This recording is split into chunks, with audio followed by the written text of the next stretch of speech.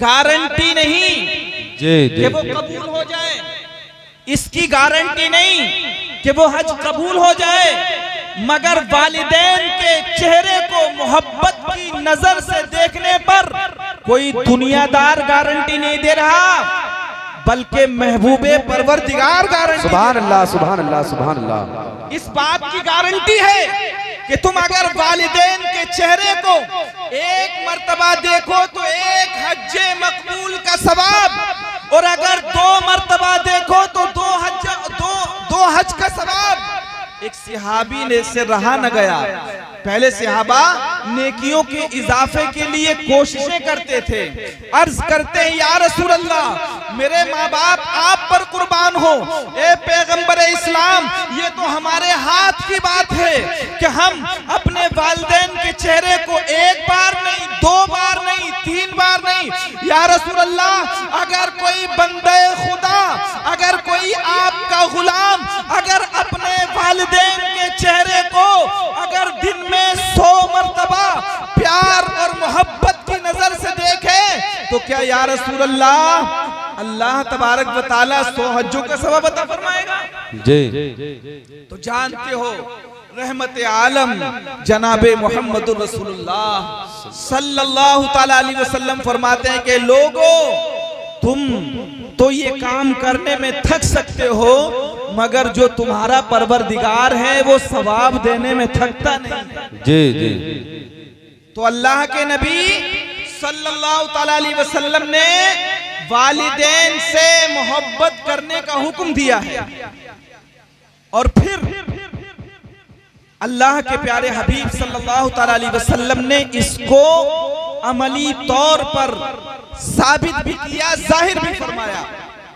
आप देखें खैरुत ताबईन हजरते उवैसे करनी रदी अल्लाह ताला अन्हु का आपने नाम सुना होगा।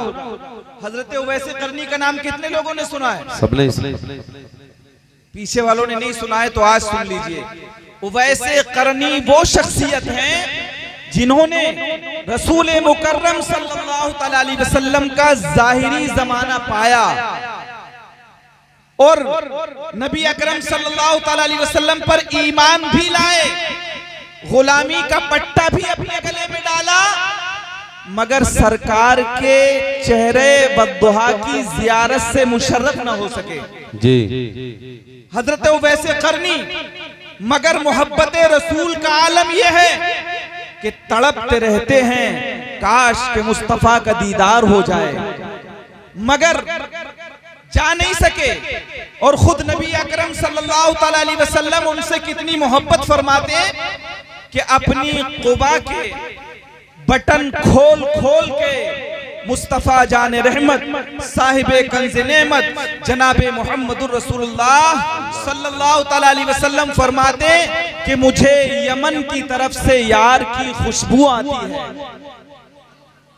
रसूलुल्लाह जिनसे मोहब्बत फरमाते हो, जिनके मुल्क की तरफ, जिनके घर की तरफ, जिनके इलाके की तरफ मुस्तफा अपने सीने के बटन खोल के यार की खुशबू की बात फरमाते हो, तो आप अंदाजा कर सकते हैं कि नबी उनसे कितनी मोहब्बत करते हैं। जी और फिर आकाए करीम सल्लल्लाहु ताला अलैहि वसल्लम से पूछा गया, या रसूल अल्लाह सल्लल्लाहु ताला अलैहि वसल्लम वो आपका इतना ही यार है, वो आप पर इतना ही बेकरार रहता है, और ए सरकार आप खुद बेकरार रहते हैं, तो या रसूल अल्लाह फिर वो मिलने के लिए आपसे आया क्यों नहीं?